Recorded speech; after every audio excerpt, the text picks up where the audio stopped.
Hello, Fun Nation. My name is James, checking in here with team number 4414, HighTide, here at the FRC Championships. The Madmen from Ventura have done it again with this incredible robot. It's their second robot of the season. They've learned a lot. They've built this incredible robot that's competing really well here at the World Championships. Can do everything with this big arm to collect algae and coral, a full width ground intake, so much more to find out of behind the bumpers. They have 3 regional wins under their belt. We have Harry, Meg, and Jasper. Let's find out more on Behind the Bumpers. All right, Harry, why don't you get us started? Let's talk about this huge full-length intake you guys have here.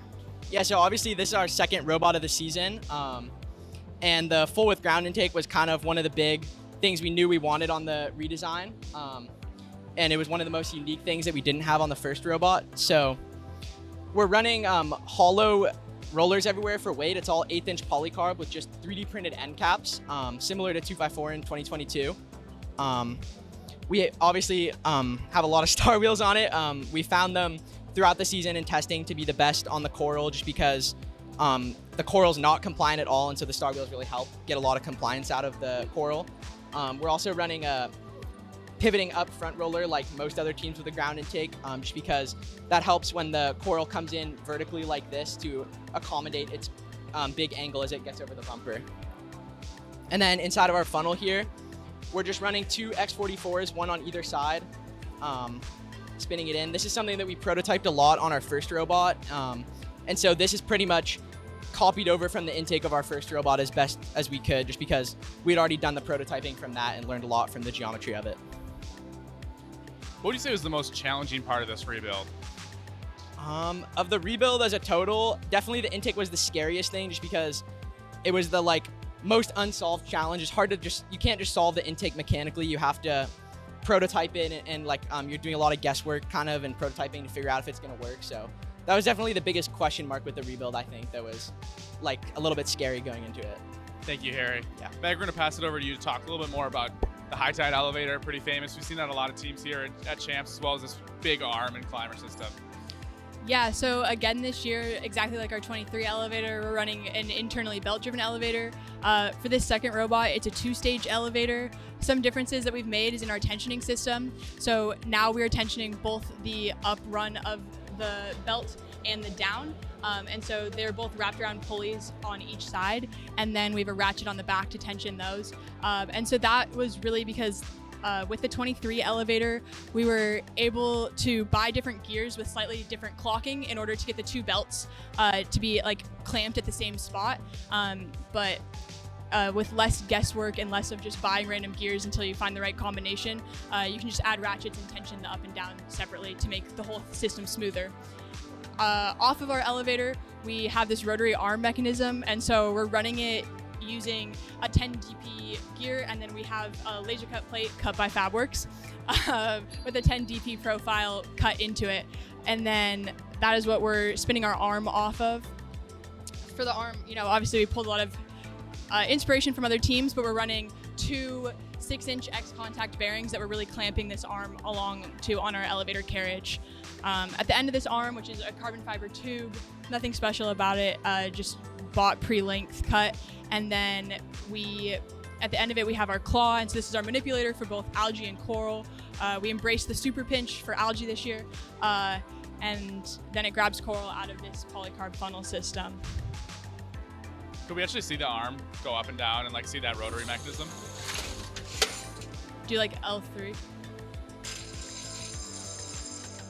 Let go and do an L4. Just go to a couple. L4, L3, L2. You don't have to score it. Swing the arm around a little bit. Don't score it. Can you let go? Yeah, L1. Or is that L1? Cool, let go. Yeah.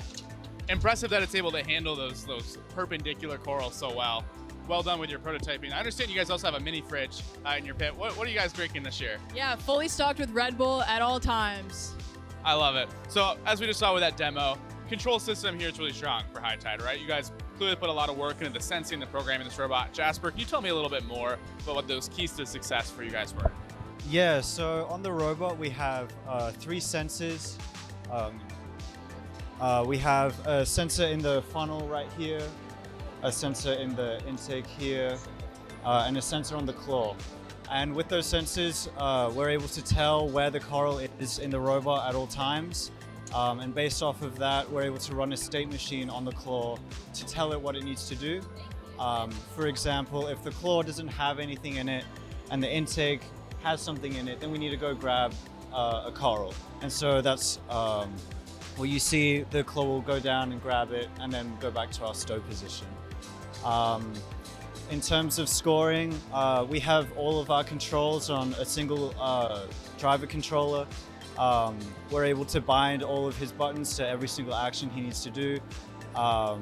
And in terms of scoring onto the reef, we are auto driving and making the process as easy as possible for the driver. When he presses the button, the robot will drive up and go to position until he's ready to score and confirm with his right trigger. And in terms of our auto drive, we are using a profile PID controller to just have more control over our acceleration and our velocity, and make it as smooth as possible so that we score on the reef every single time. Very incredible control system design there. Well done, HighTide. Before we wrap it up, I want to talk a little bit more about the climber, and I think either Meg or Harry, you want to talk about the climber? Really cool design here with the wheels. How are you guys able to just climb so quickly? Yeah, so obviously we went with a powered climber for this robot, very similar to what a lot of other top teams have been running. One of the most unique things about our climber is this over-center 4-bar linkage right here. So one of the problems we had is the force of the cage hitting the climbing mechanism would bounce it back, and that would cause it to like bounce off the cage. So it's mechanically fixed outwards right now with this over-center 4-bar linkage back here.